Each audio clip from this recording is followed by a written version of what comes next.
네, 우리 하나님 말씀 에베소서 6장 1절에서 3절까지 한 목소리로 같이 봉독하겠습니다.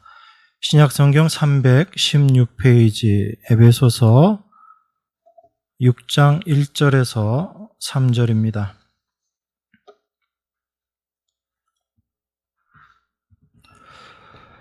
자녀들아, 너희 부모를 주 안에서 순종하라. 이것이 옳으니라.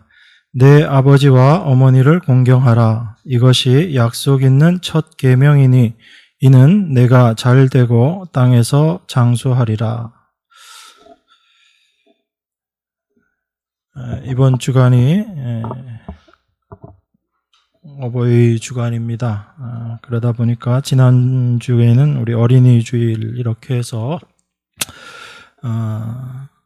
어린아이들을 어떻게 또 자녀들을 어떻게 주 안에서 양육시킬 것인가에 대해서 아마 한 주간 또 많은 생각들을 해보셨으리라 생각합니다.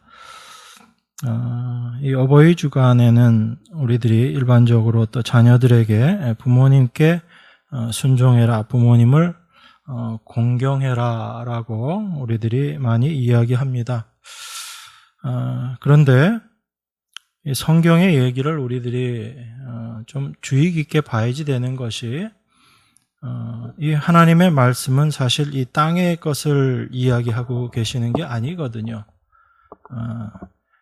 하나님 백성들, 하늘나라 백성들에 대해서 이야기하고 그 하늘나라 백성들이 이 땅을 어떻게 살아갈 것인가를 이야기하는 겁니다. 그렇기 때문에 우리가 발을 땅에 디디고 살고 있지만 이 땅 자체가 목적이 되어서는 안 된다라는 겁니다. 그걸 우리가 올바로 생각하지 못하면 이 말씀을 보는 데 있어서도 또한 이 말씀을 이해하는 데 있어서도 오해할 수 있는 부분들입니다.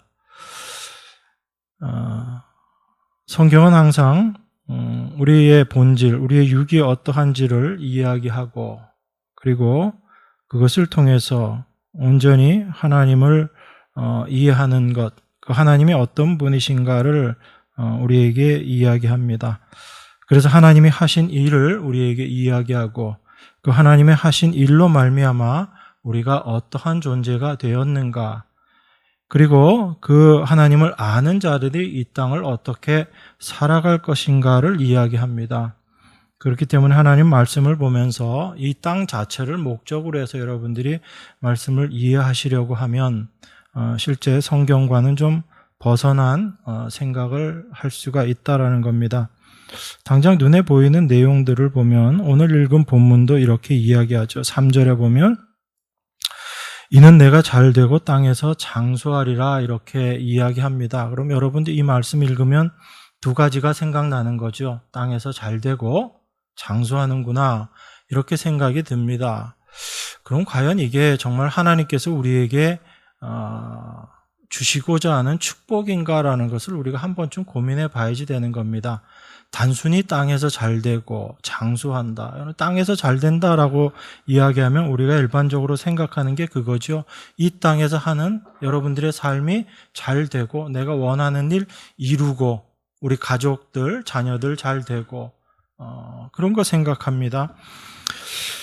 그런데 여러분, 우리가 이 땅을 목적으로 살아가는 것이 아닌데 과연 그것이 땅에서 잘 되는 것이다 라고 우리가 단정적으로 생각할 수 있느냐라는 거죠. 하나님은 우리에게 이 땅의 것을 주시기 위해서 계신 분이 아니고 하늘의 것을 우리에게 주시기를 원하시는 분입니다. 그러면 여기서 이야기하는 땅이라는 것이 단지 우리가 이 세상에서 육신적으로 얻을 수 있는 어떤 것들을 이야기하는 건 좀 아니지 않겠느냐라는 고민을 우리가 먼저 해봐야지 되는 거죠. 그게 말씀을 대하는 자세입니다. 그걸 생각하지 않고 땅에서 잘되고 장수한다, 육신의 생각으로 너무 좋은 말씀이잖아요. 덥석 잡아버리면 이것이 우리가 내 육신대로 말씀을 보는 모습입니다. 여러분, 장수한다라고 이야기해요. 그런데 그 장수라는 개념 자체가 사실 불명확한 거잖아요. 어느 정도 살아야 장수하는 거죠? 한 1000년 전에, 2000년 전에 몇 세를 사는 것과 지금 뭐 장수하는 것, 이건 다 개념이 다를 거 아니에요. 불과 몇십 년 전만 해도 저희들이 장수한다 그러면 한 7, 80세 정도 되면 장수한다라고 얘기했습니다. 그런데 요즘에는 그 정도 가지고 장수한다는 이야기 안 하잖아요. 기본적으로 80세, 뭐 90세, 저희 교회에도 90세 이상 되신 우리 어르신들이 많이 계신데, 과연 장수한다라는 개념 자체가 단지 오래 산다라는 그 개념으로 이해해야지 될 것인가? 또 아닌 거예요. 그러니까 여러분, 우리가 하나님 말씀을 볼 때 이걸 하나님의 말씀으로 보셔야지 되는데, 이걸 우리의 시각으로 내 육신의 생각을 가지고 이 말씀들을 보게 되면 오해하게 된다라는 겁니다. 그렇기 때문에 이 부모를 순종하라, 아버지와 어머니를 공경하라라는 이 말씀, 이게 약속 있는 첫 계명이다라고 이야기합니다. 이게 하나님께서 주신 10계명 말씀이잖아요. 이게 몇 번째 계명이에요? 5번째 계명이잖아요. 내 부모를 공경하라라고 이야기합니다. 그러면 네가 땅에서 장수할 것이다. 이게 하나님께서 말씀을 주시고 약속을 주신 첫 번째 계명이다라는 이야기거든요. 그러면 그 말씀의 의미가 무엇인지를 우리가 분명히 알면 오늘 나와 있는 이 말씀의 의미도 올바로 이해하게 되는 겁니다.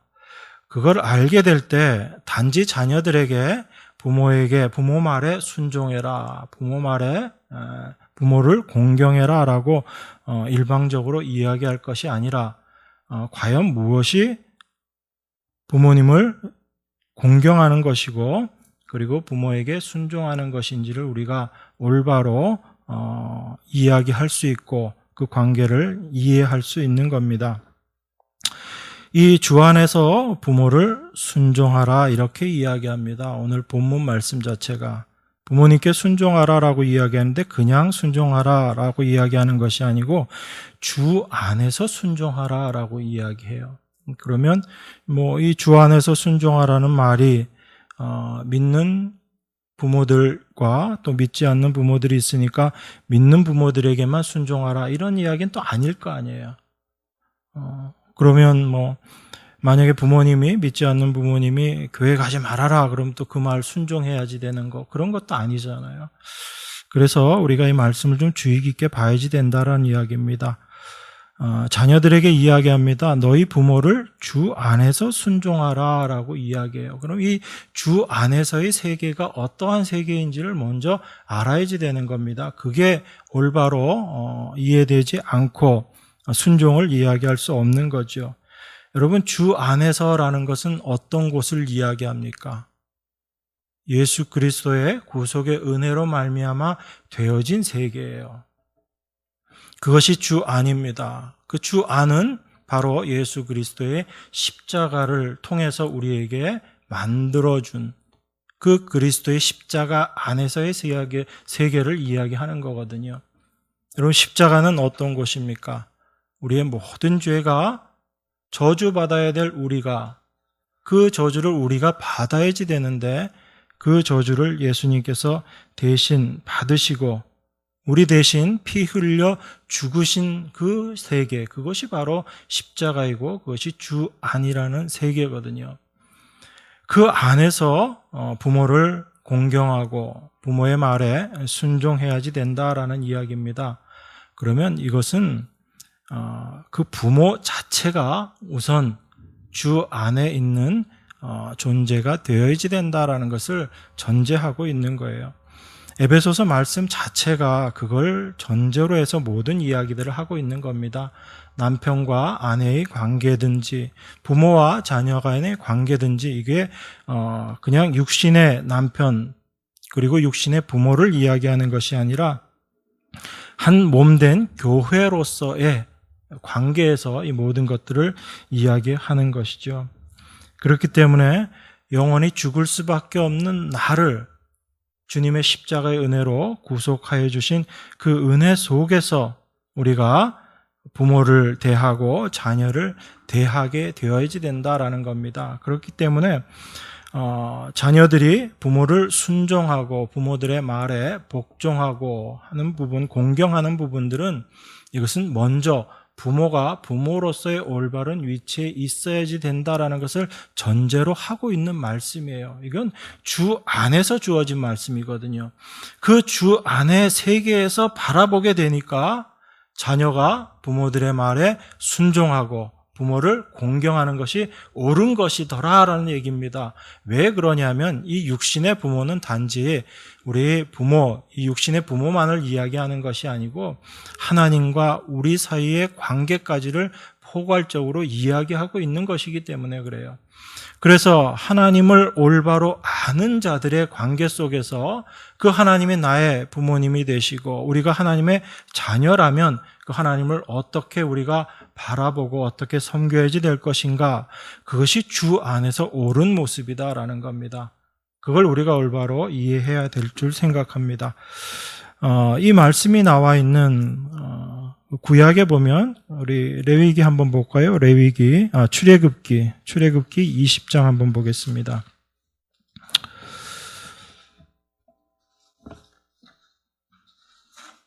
출애굽기 20장 우리 12절에 보면 오늘 본문과 똑같은 말씀을 하고 있죠. 10계명 중에서 5번째 계명, 내 부모를 공경하라. 그리하면 너의 하나님 나 여호와가 내게 준 땅에서 내 생명이 길리라 라고 이렇게 이야기합니다. 여러분 다 암송하고 있는 말씀이잖아요.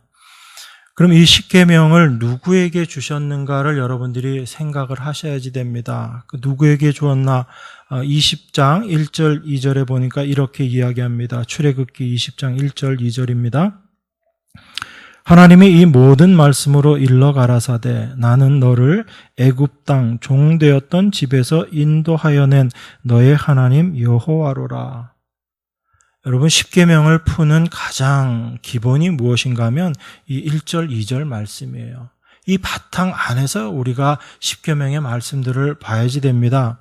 그렇지 않으면 단지 이 10계명의 말씀들이 우리에게 율법으로 다가올 수밖에 없어요. 하라 하지 말라의 말씀으로 다가올 수밖에 없다라는 겁니다. 그런데 하나님께서 모든 말씀으로 일러 우리에게 말씀하시는데 그 하나님이 어떤 하나님이신가? 나는 너를 애굽 땅 종되었던 집에서 인도하여 낸 너의 하나님 여호와로라 라고 이야기합니다. 지금 이 말씀을 들어야지 되는 자들이 어떤 자들이란 얘기예요? 바로 하나님으로 말미암아 애굽에서 건져내심을 받은 자들, 그 자들에게 지금 하나님께서 이야기하시는 거죠. 이걸 사도가 지금 신약적인 표현으로 어떻게 얘기한 거예요? 주 안에서라고 이야기하는 겁니다. 그러니까 자녀들에게 부모를 공경하고 부모님의 말에 순종해라 라고 이야기하는 그 전제가 무엇인가 하면 그 부모가 먼저 어떠한 부모인가를 이야기하고 있는 거예요. 주 안에서라는 그 말씀의 의미 자체가 바로 애굽에서 건져내심을 받은 그 하나님으로부터 올바른 말씀을 받은 자들, 그 부모가 바로 오늘 본문에서 이야기하고 있는 그 부모가 되는 거죠. 그래서 그들에게 하나님께서 다시 또 이야기하시는 겁니다. 내 부모를 공경해라. 그리하면 내 하나님 여호와 내가 너에게 준 땅에서 내 생명이 길 것이다 라고 그렇게 말씀하고 있는 거죠. 그래서 우리는 먼저 그 부모가 어떤 존재인가를 먼저 생각해야지 됩니다. 그래서 그 부모로서 자녀에게 어떠한 모습으로 비춰지고 그 자녀를 어떻게 양육해야지 되는가를 먼저 생각하고 그러한 부모가 자녀를 올바로 양육했을 때 그 자녀들은 부모를 공경하고 부모의 말씀에 순종할 수밖에 없다라는 겁니다. 그 공경과 순종이라는 것도 여러분들이 생각하는 그런 의미로 보지 마시고 무엇이 참된 순종인가라는 걸 여러분들이 생각을 하셔야지 돼요. 성경에서 이야기하는 순종이 무엇인가 여러분들은 그걸 먼저 분명히 알고 계셔야지 되는 겁니다. 부모로서 내가 하는 그 말 자체를 순종하는 것이 과연 순종인가? 아니면 그 자녀들이 하나님의 말씀 앞에 순종하는 자로 살아가는 것이 내가 부모로서 말하는 말에 순종하는 모습인가를 여러분들이 아셔야지 되는 거예요. 그러니까 이런 겁니다. 자녀들에게 순종을 이야기할 때 부모로서 그 자녀에게 무엇을 이야기해야지 되는가가 먼저 생각이 되어야지 되는 거예요. 그냥 하나의 존재, 자연인으로서의 내가 자녀들에게 이야기하고 그 나의 말과 나를 순종하고 나를 공경하라라는 것은 성경이 이야기하는 것과 전혀 다른 모습이기 때문에 그렇습니다. 성경은 부모의 역할을 분명히 이야기하고 있어요. 그건 뭐냐면 자녀를 하나님의 말씀으로 양육하는 겁니다.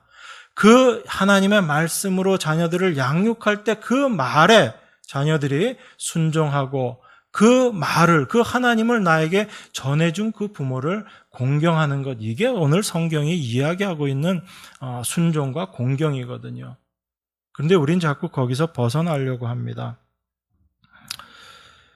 먼저 부모는 자기 자신이 어떠한 존재인지, 내가 어떻게 하나님의 은혜를 받은 존재인지를 먼저 알고 그것을 전달하는 자가 참된 부모다라는 것을 오늘 이야기하고 있는 거예요.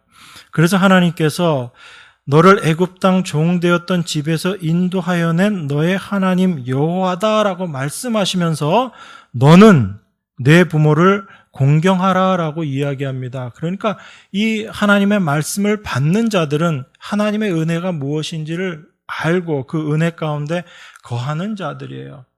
이 자들에게 하나님께서 말씀하시는 겁니다. 그러면 과연 부모는 어떠한 역할을 감당해야지 되는가? 그걸 우리가 신명기 말씀을 통해서 좀 보겠습니다. 신명기 6장입니다. 신명기 말씀은 이스라엘이 광야 생활을 마치고 가나안에 들어가기 전에 모세를 통해서 하나님께서 다시 한번 말씀하시는 겁니다. 다시 한번 말씀하신다라는 그 의미는 그들이 가나안에 들어갔을 때 어떠한 모습으로 살아야지 되는가에 대해서 하나님께서 다시 한번 말씀하신다라는 그런 의미인 거죠.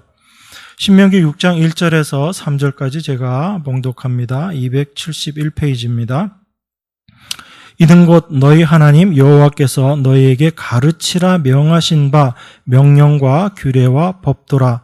너희가 건너가서 얻을 땅에서 행할 것이니 곧 너와 내 아들과 내 손자로 평생에 내 하나님 여호와를 경외하며 내가 너희에게 명한 그 모든 규례와 명령을 지키게 하기 위한 것이며 또 내 날을 장국케 하기 위한 것이라. 이스라엘아 듣고 삼가 그것을 행하라. 그리하면 내가 복을 얻고 내 열조의 하나님 여호와께서 내게 허락하심 같이 젖과 꿀이 흐르는 땅에서 너의 수요가 심히 번성하리라. 똑같은 이야기하고 있죠. 사도가 이야기한 것과 똑같은 이야기를 하고 있고 하나님께서 주신 그 십계명의 말씀과 동일한 것을 이야기하고 있습니다.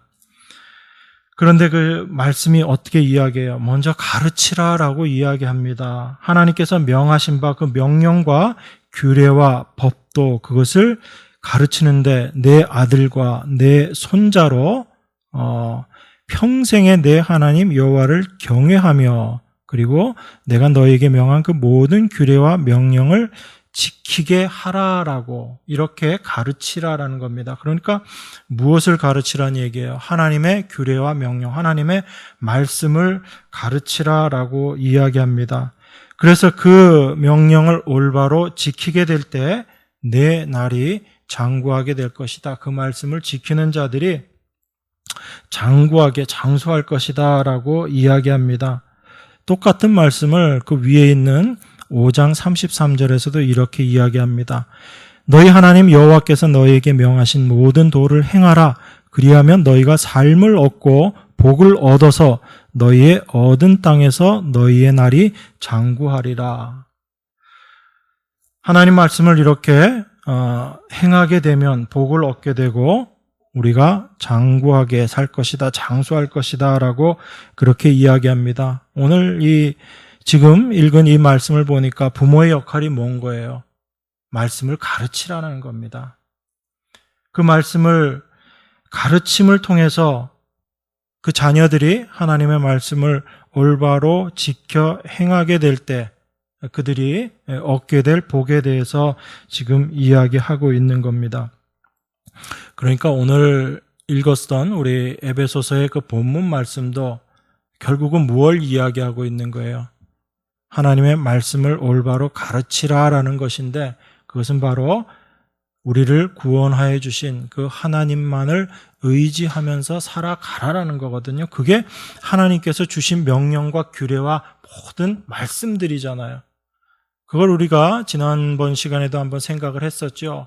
신명기 11장에 나와 있는 애굽이 어떤 땅이고 가나안이 어떤 땅인가에 대해서 이야기하면서 가나안에서 사는 사람의 삶의 모습은 어떠해야지 되는가를 잠시 생각을 했었습니다. 애굽 땅은 어떤 곳이에요? 아주 풍족한 풍요한 땅입니다. 그리고 물이 많이 있고 그 물을 잘 가두어 뒀다가 필요할 때 열심히 물을 옮겨서 농사를 짓게 되면 그 노력한 대로 얻을 수 있는 곳이 애굽 땅이었어요. 그런데 가나안 땅은 어떻다고 그랬습니까? 물을 흡수하는 땅이라고 그래요. 물을 가두어 두지 못하는 땅이라는 이야기입니다. 내가 아무리 열심히 한다고 해도 그 땅이 물을 가두어 두지 못하기 때문에 제대로 농사를 짓고 수확을 하게 되려면 어떻게 해야지 돼요? 적절한 때 비가 와야지 되는 겁니다. 물이 필요할 때 비가 와야지 돼요. 그걸 하나님이 이른 비와 늦은 비의 은혜다라고 말씀하신 거거든요. 그러니까 가나안에서의 삶은 내가 열심히 하느냐 안 하느냐에 달린 것이 아니다라는 이야기입니다. 물론 열심히 씨 뿌리고 수확하고 열심히 일을 해야지 되겠죠. 그런데 그 결과가 누구에 의해서 주어지는가 하면 나의 열심으로 결과가 만들어지는 것이 아니라 하나님의 은혜로 결과가 만들어지는 곳, 그곳이 바로 가나안 땅이라는 이야기거든요. 그걸 알고 살아가야지 되는 것이 가나안 백성들이에요. 우리가 하나님의 은혜로 살아간다라는 것이 그것입니다. 우리가 아무것도 하지 않고 하늘만 쳐다보면서 산다는 의미가 아니라 우리의 해야 될 것들을 열심히 해 나가지만 그것이 어떤 결과를 만들어내는 것이 아니다라는 것입니다. 하나님의 은혜가 있지 않으면 우리가 한 어떤 것들도 의미 없게 되는 것이고 또한 우리의 어떤 노력과 상관없이 하나님께서 은혜 주시고자 하시는 그 은혜대로 얻는 곳이 가나안이란 이야기예요. 그게 하나님의 말씀이에요. 그게 하나님의 법도고 그게 하나님의 규례라는 겁니다. 그러면 우리가 무엇을 가르쳐야지 돼요? 자녀들에게. 하나님의 은혜를 가르치는 겁니다. 그게 하나님의 도를 가르치는 것이고 그 은혜를 알고 살아가는 삶이 어떤 삶인 거예요? 하나님의 도를 행하는 삶인 거예요. 그런데 우리는 말씀을 보면서 그 말씀 자체를 자꾸 지키고 내가 뭔가를 해서 그 말씀대로 행하는 것, 이걸 행한다라고 생각을 하고 있죠. 그런데 하나님의 말씀은 그게 아니다라는 거예요. 그 하나님의 은혜를 올바로 알고 그 하나님의 은혜를 올바로 전하는 것, 그것이 내가 도를 행하는 것이고 도를 정하는 거예요. 전하는 거예요. 그래서 하나님의 은혜로 사는 것이 무엇인지를 먼저 알아야지 되는 겁니다. 그러한 자들에게 있어서 하나님께서 주실 축복들은 사실 이미 완성되고 이미 주어진 거예요. 우리가 애쓰고 노력해서 얻게 되는 축복이 아니고 땅에서 잘 되고 장수한다라는 이 의미도 육신의 것을 이야기하는 것이 아니라 하나님께서 예수 그리스도를 통해서 이미 완성해 놓은 사실이에요. 우리가 그걸 확인하고 그것을 누리는 삶, 그게 바로 땅에서 잘 되고 장수하는 삶입니다. 참된 복이 무엇인지를 알면 우리가 이제 이 땅에서 잘 되는 것이 무엇인지를 알게 되는 거예요. 이 세상의 것들을 얻는 것이 잘 되는 것이 아니라 참 하나님의 것을 올바로 알고 하나님을 올바로 알고 하나님의 은혜 가운데 거하는 것, 이게 바로 우리가 이 땅에서 복을 받는 거거든요. 그러한 자들의 삶은 이미 장수하는 삶 가운데 있는 거예요. 언제 죽느냐 안 죽느냐 몇 살에 죽느냐가 중요한 것이 아니고 오히려 죽음으로 말미암아 영원한 하나님의 은혜 가운데로 들어가는 삶이 시작되는 거거든요. 그러면 이미 이 땅에서의 삶 자체가 우리는 장수하는 삶, 영생의 삶을 살고 있는 거예요. 성경은 지금 그걸 이야기하고 있거든요. 그래서 하나님의 말씀을 우리가 올바로 알게 되면 이미 이루어 놓으신 하나님의 은혜를 하나씩 하나씩 깨닫고 고백하면서 우리가 할 수 있는 일은 다른 게 없는 거예요. 감사하고 그 하나님의 은혜 가운데 우리가 기뻐하고 찬양할 것밖에 없는 겁니다. 그게 하나님 앞에 영광 올려드리는 거죠. 그래서 그 부모로서 우리가 어떤 모습으로 살아가야지 되는가를 본문 말씀을 이 신명기 말씀을 통해서 좀 더 생각해 보겠습니다. 4절에서 9절까지입니다. 제가 봉독합니다. 이스라엘아 들으라. 우리 하나님 여호와는 오직 하나인 여호와시니 너는 마음을 다하고 성품을 다하고 힘을 다하여 내 하나님 여호와를 사랑하라. 오늘날 내가 네게 명하는 이 말씀을 너는 마음에 새기고 내 자녀에게 부지런히 가르치며 집에 앉았을 때든지 길에 행할 때든지 누웠을 때든지 일어날 때든지 이 말씀을 강론할 것이며 너는 또 그것을 내 손목에 매어 기호를 삼으며 내 미간에 붙여 표를 삼고 또 내 집 문설주와 바깥문에 기록할지니라. 하나님 말씀을 가르치라라고 이야기합니다. 그리고 그 하나님을 사랑하라고 이야기해요. 어떻게 사랑해요? 내 마음을 다하고 성품을 다하고 힘을 다해서 하나님 사랑하라고 이야기합니다. 하나님 사랑을 올바로 깨달으라는 얘기죠. 우리가 어떻게 하나님 사랑합니까? 하나님 사랑 안에 거하게 될 때 우리가 하나님을 사랑하는 존재가 되는 거죠. 우리의 힘으로 하나님 사랑하는 게 아니라는 겁니다. 하나님의 은혜를 아는 것, 그게 바로 하나님 사랑 가운데 거하는 모습이고 그것이 우리가 마음을 다해서 하나님을 사랑하는 거예요. 그 하나님의 사랑을 올바로 아는 것. 그래서 그 하나님의 사랑을 자녀들에게 부지런히 가르쳐야지 됩니다. 얼마나 가르치라고 얘기해요? 지금 7절에 보니까. 언제 어디서나 가르치라는 이야기예요. 근데 우리가 과연 이렇게 자녀들을 가르치고 있나라는 거 한번 좀 생각해 봐야 되죠. 자녀들 데리고 일주일에 한 번씩 교회 예배 참석하게 하는 것, 이게 자녀들을 가르치는 것인가 고민해 봐야지 되는 겁니다. 정말 자녀들을 올바로 가르치는 것, 이건 뭐냐면 자녀들에게 복음을 증거하는 거죠. 이 복음 증거하는 삶, 이게 어떤 거죠?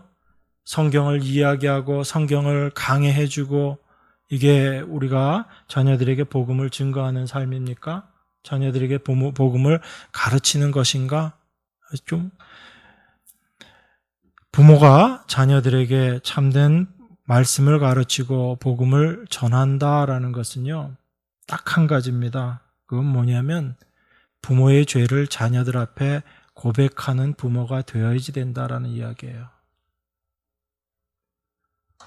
그건 여러분들이 어떤 실수하고 잘못했을 때 내가 이런 잘못을 해서 그것을 구체적으로 자녀들에게 이야기하라는 의미가 아니라 우리가 어떤 죄인인지, 내가 어떠한 존재인지에 대해서 자녀들에게 함께 나눌 수 있는 부모가 되어야지 된다라는 이야기입니다. 우리 인간이 어떠한 존재인지를 자녀들과 나눌 수 있는 부모가 되어야지 된다라는 얘기죠. 이런 우리를 구원하여 주신 하나님의 은혜가 얼마나 크고 놀라운 것인지를 자녀에게 나눌 수 있는 부모가 되어야지 된다라는 이야기입니다. 이것은 단지 자녀들을 앉혀놓고 간증을 하라는 이야기가 아니고 여러분의 삶의 모습이 그렇게 자녀들에게 드러나야지 된다라는 이야기예요. 입으로 아무리 성경을 이야기하고 복음을 이야기한다 하더라도 부모인 내가 세상을 향해서 세상을 향한 욕망을 가지고 살아가게 된다면 자녀들이 무엇을 볼 것 같아요? 그래서 교회 안에서도 보면 삐뚤어지는 자녀들 중에 참 많은 부모들의 모습이 어떤 모습들이냐면 교회 중직자들이나 목회자 자녀들이 삐뚤어지는 걸 참 많이 봐요. 저도 참 민망하지만 왜 그런가요? 아이들이 그런 이율배반적인 모습들, 모순된 모습들을 보기 때문에 그래요. 말하는 것과 행동이 너무 다른 부모를 보기 때문에 그렇습니다. 그래서 우리는 자녀들 앞에 솔직해져야지 되는 거예요. 우리가 하나님 앞에 솔직해진다면 우린 자녀들 앞에서도 솔직해질 수밖에 없습니다. 그런데 사실 우리가 하나님 앞에서도 솔직하지 못하거든요. 내 있는 모습 그대로 하나님 앞에 나아가지도 않습니다. 입으로는 하나님을 찬양한다라고 얘기하고 하나님 사랑한다라고 얘기하면서 여전히 우리의 삶은 세상을 사랑하는 모습으로 살아가고 있거든요. 그런데 우리는 입으로 우리가 하는 것들로 말미암아 우리 자신이 그러한 존재라고 스스로 판단하고 스스로 인정해버리는 거죠. 하나님 앞에 솔직하지 못한 모습입니다.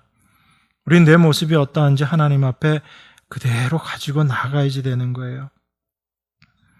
그래서 그 하나님 앞에 내 모습이 솔직해질 때 우리의 삶의 모습이 세상에서 하나님 앞에 솔직한 자의 모습으로 나타나게 되고, 그것을 우리 자녀들이 보게 될 때 하나님의 말씀, 하나님의 복음을 우리가 전하는 자로, 자녀들에게 가르치는 자로 살아가게 되는 겁니다. 이러한 부모가 되었을 때 그 자녀들이 하나님의 은혜와 사랑을 알게 되고 그들이 하나님을 사랑하고 하나님 말씀에 순종하게 된다면 당연히 부모를 순종할 수밖에 없는 존재가 되는 거예요. 그건 우리가 강요해서 되어지는 일이 아니다라는 겁니다. 여러분, 순종은 어떨 때 순종이 돼요? 여러분 자신에게 어떨 때 여러분들이 순종하게 되는 모습을 발견하게 돼요? 하나님의 뜻을 우리가 순종한다라고 이야기할 때 언제 여러분들이 하나님의 뜻에 순종하게 됩니까? 내 뜻을 내려놓게 될 때 하나님의 뜻에 순종하게 돼요. 여전히 내 뜻을 가지고 있으면서 하나님의 말씀에 순종한다, 하나님의 뜻에 순종한다, 이건 말이 안 되는 이야기예요. 우리들이 하는 기도 중에 제일 간사한 기도가 어떤 건지 아세요? 하나님 뜻을 알기 원합니다라는 이 기도예요, 사실은. 우리가 왜 그런 기도해요? 여러분, 그런 기도할 때 여러분 안에 있는, 속에 있는 생각이 어떤 생각을 가지고 그 기도하는지 한번 고민해 보셨어요? 우리가 하나님의 뜻을 알기를 원합니다라는 그 기도를 할 때, 그것을 간구할 때 정말 하나님의 뜻대로 살고 싶어서 그렇게 그 기도를 하는가? 아니면 그 하나님의 뜻이 내 뜻과 같게 되면 그것이 나에게 유익되는 것이기 때문에 하나님의 뜻을 알려고 하는 게 아닌가라는 생각 한번 해보셔야지 되는 거예요. 내 뜻이 있는데 이 내 뜻과 하나님의 뜻이 하나가 되면 얼마나 좋을 것 같아요. 내가 원하는 것 그대로 이루어진다는 이야기잖아요. 그러니까 하나님의 뜻을 알고 싶은 거죠. 하나님 이게 뭔가요? 하나님 뜻이 뭔가요? 거기에 내 뜻을 맞춰서 결국은 뭘 이루고 싶은 거예요? 내 뜻 이루고 싶은 거거든요. 그런데 정말 하나님의 뜻을 이야기하는 사람들은요, 그 하나님의 뜻이 무엇인지 그것 가지고 기도하지 않아요. 하나님께서 말씀하시는 그 말씀 자체에 순종하는 것이지, 왜냐하면 나의 뜻이라는 것이 이미 없기 때문에 그 하나님의 말씀 자체가 내가 지키고 순종해야지 날 말씀으로 다가올 수밖에 없는 겁니다. 그런데 내 안에 여전히 내 뜻, 내 의지가 있기 때문에 하나님의 뜻이 무엇인지 자꾸 알려고 하고 고민하고 생각하고 찾는 거예요. 내 뜻이 버려지게 되면요, 하나님의 뜻은 그냥 바로 나에게 다가올 수밖에 없고 그 하나님의 뜻은 내가 순종으로 나아갈 수밖에 없는 하나님의 말씀으로 다가오게 돼요. 고민하지 않게 되는 겁니다. 그래서 아브라함이 그 하나님을 알았을 때, 하나님이 말씀하셨을 때 고민하지 않은 거예요. 이 아들 죽이면 어떻게 되는가? 그거 고민할 필요가 없었던 겁니다. 이미 자기의 뜻이 무너진 자였기 때문에. 그래서 하나님이 말씀하실 때 그 말씀 그대로 나아갈 수 있었던 거예요. 그런데 자기의 뜻이 여전히 있다면 우리들은 고민할 겁니다. 내 뜻이 하나님 뜻과 같은가? 이걸 고민할 거예요. 왜냐하면 다르면 내 뜻을 포기해야지 되는데 이거 못 버리겠거든요.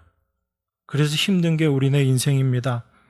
그래서 하나님은 우리의 그 모습들을 내려놓게 먼저 만드시는 거예요. 우리가 하나님의 은혜가 무엇인지를 알게 되면 우리는 부모로서 그러한 하나님 앞에 순종하는 자로 살아가는 모습을 자녀들에게 보이게 될 겁니다. 그걸 보는 자녀들이 하나님의 은혜가 무엇인지를 알고 하나님의 은혜 가운데 사는 삶이 무엇인지를 알게 될 때, 그 하나님을 그들이 알게 될 때 그들의 삶조차 이제 부모의, 육신의 부모에게도 순종하고 공경하는 삶으로 되어줄 수밖에 없는 겁니다. 신명기 6장 20절에서 25절 제가 봉독합니다.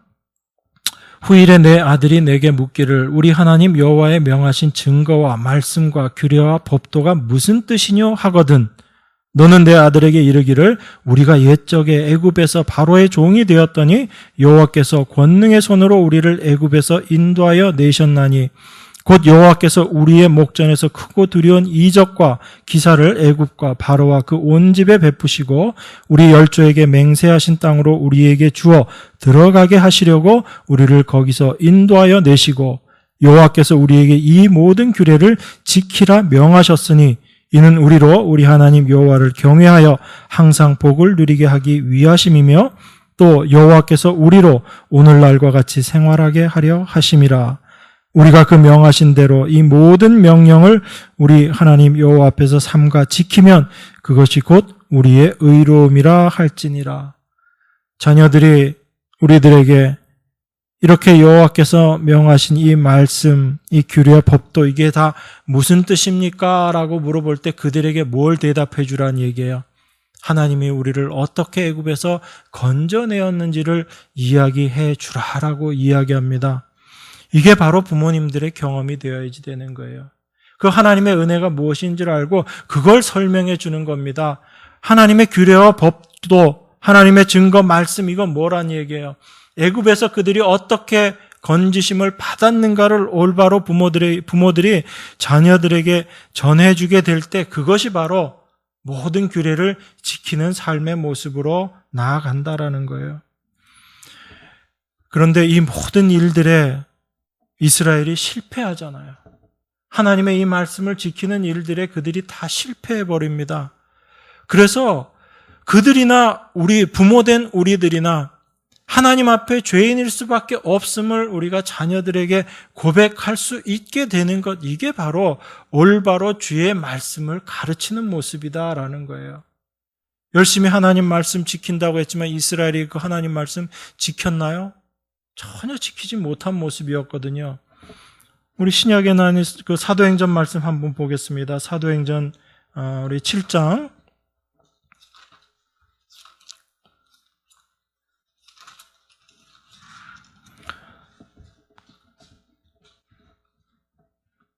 사도행전 7장 51절입니다.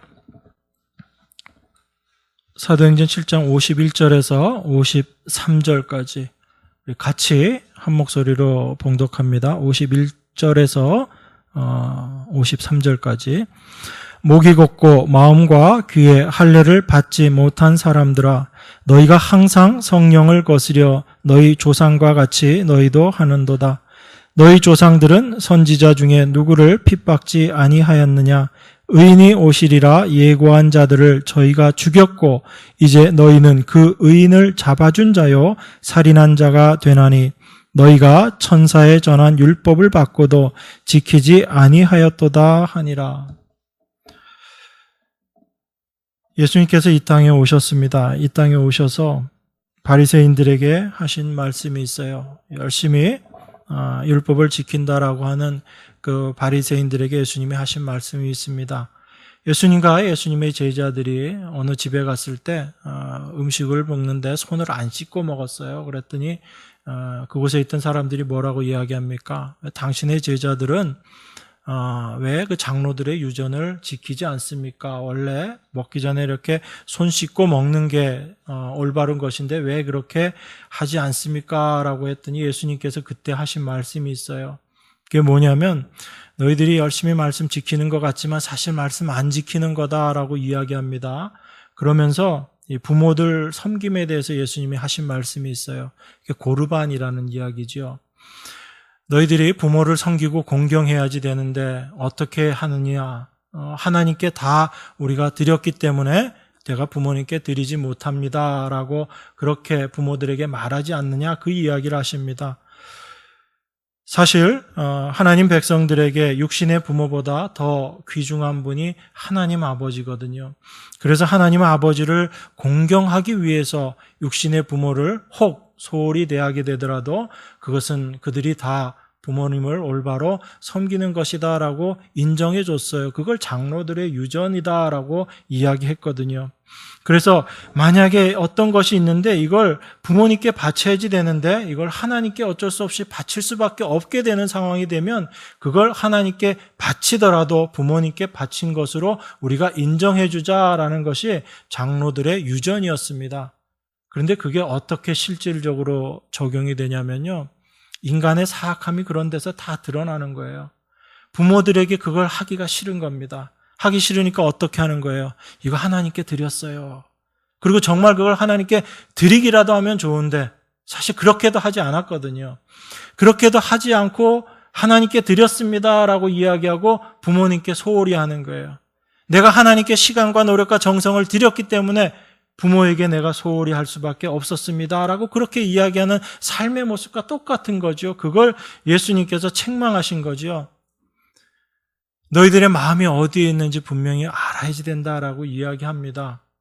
그래서 하나님을 위해서 드린 바 되었기 때문에 부모님께 드리지 못한다. 그게 고르반이기 때문에 내가 부모님께 소홀히 해도 된다라고 이야기하지만 그 이야기하는 너희들의 본질이 어떤지를 너희들이 알아야지 된다라고 이야기합니다. 사실은 하나님도 공경하지 않고 부모도 공경하지 않는 그 모습들이라는 거예요. 그러니까 도무지 하나님 말씀 받은 백성들이 하나님 말씀도 안 지키고 그 말씀을 지키겠다고 만들어 놓은 유전, 장로들의 유전조차도 결국은 하나님의 말씀을 지키지 않는 모습으로 나아가는 게 우리들의 본질이라는 걸 주님께서 이야기하신 거죠. 그 예수님을 유대인들이 십자가에 못 박아 버렸습니다. 왜 그런 거였어요? 그들은 열심히 하나님 말씀 지키고 있다라고 생각하고 자기들은 하나님 말씀 잘 지켰다라고 생각하고 그래서 이 땅에서 복 받고 하늘에 복 받으면서 살아야지 된다라고 생각했는데 예수님이 그들의 잘못된 것들을 다 들추어내셨거든요. 그랬더니 그들이 예수님을 십자가에 못 박아 버린 겁니다. 그 사실을 스데반 집사가 이스라엘 백성들에게 이야기한 내용 중에 한 부분이 오늘 지금 읽은 사도행전 7장 51절에서 이 말씀인 거예요. 목이 곧고 마음과 귀에 할례를 받지 못한 사람들아 너희가 항상 성령을 거스려 너희 조상과 같이 너희도 하는도다. 너희도 똑같다는 이야기예요. 어떻게 똑같아요? 너희 조상들은 선지자 중에 누구를 핍박지 아니하였느냐? 의인이 오시리라 예고한 자들을 저희가 죽였고 그 조상들이 어떻게 했다는 이야기예요. 의인이 오실 것이다 라고 이야기했던 그 선지자들 다 죽였다는 이야기입니다. 그 말씀도 도무지 받기 싫었다는 이야기예요. 그리고 그들이 어떻게 했습니까? 실제로 이제 예고한 자들을 저희가 죽였는데 이제 너희는 그 의인을 잡아준 자요 살인한 자가 되나니 그 의인이 오시리라 한 그 선지자들을 너희 조상들이 다 죽였는데 너희들은 어떤 일을 했냐면 그 얘기했던 그 의인을 너희들이 잡아서 죽였고 라고 지금 이야기하는 겁니다. 그러니까 이들이 도무지 하나님 말씀을 하나도 지키지 않았다는 거예요. 그래서 스데반 집사가 이렇게 이야기하는 겁니다. 너희가 천사의 전한 율법을 받고도 지키지 아니하였도다. 이렇게 이야기하는 거예요. 모세가 하나님의 백성들에게 이제 가나안을 앞둔 백성들에게 이 이야기들을 다 했던 거예요. 다 했는데 그들은 그 말씀 하나도 지키지 않았던 겁니다, 사실은. 오히려 그 말씀을 이루실 분, 의인이 오시리라 이야기한 선지자들을 오히려 잡아 죽였다는 이야기입니다. 왜 그렇죠? 내 의의를 인정하지 않는 의인이기 때문에 그런 거예요. 유대인들은 하나님이 주신 그 말씀을 내가 지켜서 그 말씀 지킨 걸 나의 의의를 만들어서 내 의의를 가지고 하나님 앞에 의인으로 서려고 했던 거예요. 그러니까 하나님 말씀조차도 내 자신을 위해서 지켜내려고 했던 거죠. 그런데 그 말씀조차도 어떻게 지켰다는 이야기예요. 장로의 유전을 통해서 보여주는 것처럼 자기의 유익을 위한 말씀으로 다 바꿔서 그렇게 엉터리로 지켜냈다는 이야기입니다. 결국은 말씀 안 지켰다는 이야기죠. 예수님께서 오셔서 그걸 지적하신 거잖아요. 너희들이 겉으로는 말씀 지키는 척하지만 사실은 어떻게 하고 있다고요? 말씀 지키지 않고 있다고요.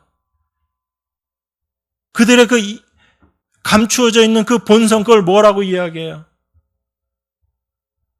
그들이 오히려 재물을 사랑하는 자들이다라고 예수님께서 이야기하신 거예요. 그 재물은 뭐예요? 탐심, 내 욕심, 나를 위해서 살아가고 있는 자들이다라고 주님께서 말씀하신 거죠.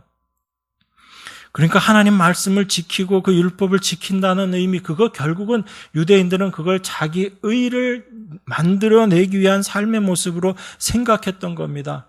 그런데 예수님이 오셔서 그 유대인들을 다 자기 스스로 말씀 지켜서 자기 의를 이루겠다라는 그 유대인들의 생각을 예수님께서 다 쳐버리신 거잖아요.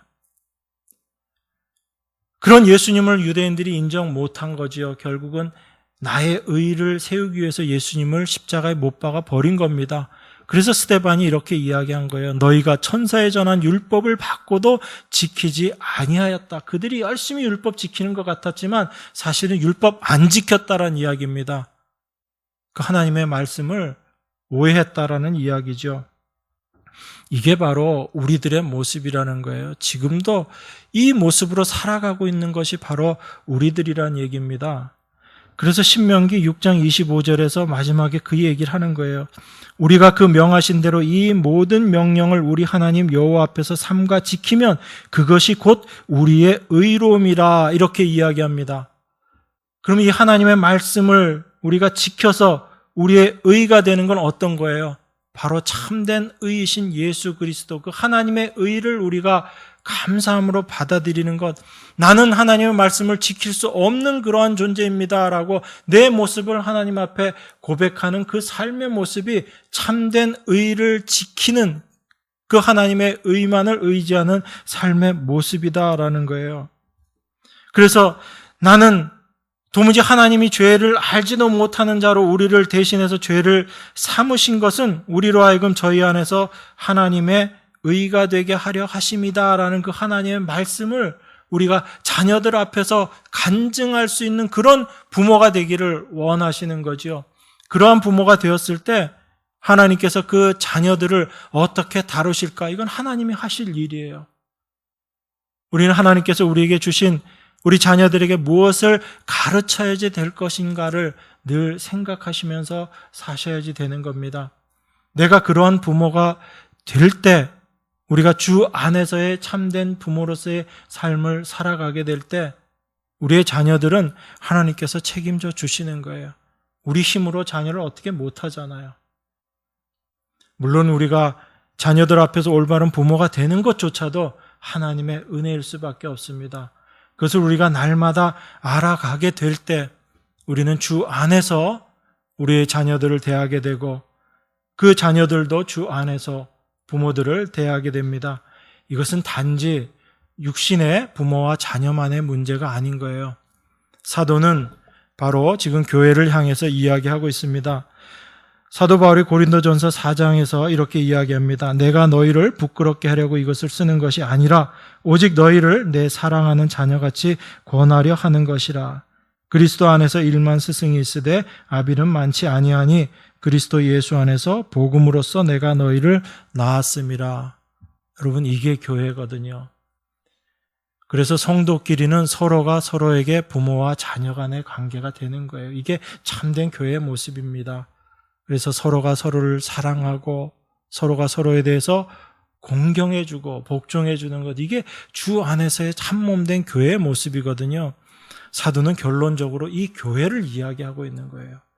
부모와 자녀를 이야기하면서 한 몸된 교회가 어떤 모습인가, 오직 하나님의 은혜로 세워진 곳, 그 하나님의 은혜를 가지고 함께 주 안에서 은혜를 나누는 자들, 그들이 참된 교회이고 그들이 부모이고 그들이 자녀이고 그 삶을 통해서 하나님께서 영광 받으실 것을 이야기하고 있는 겁니다.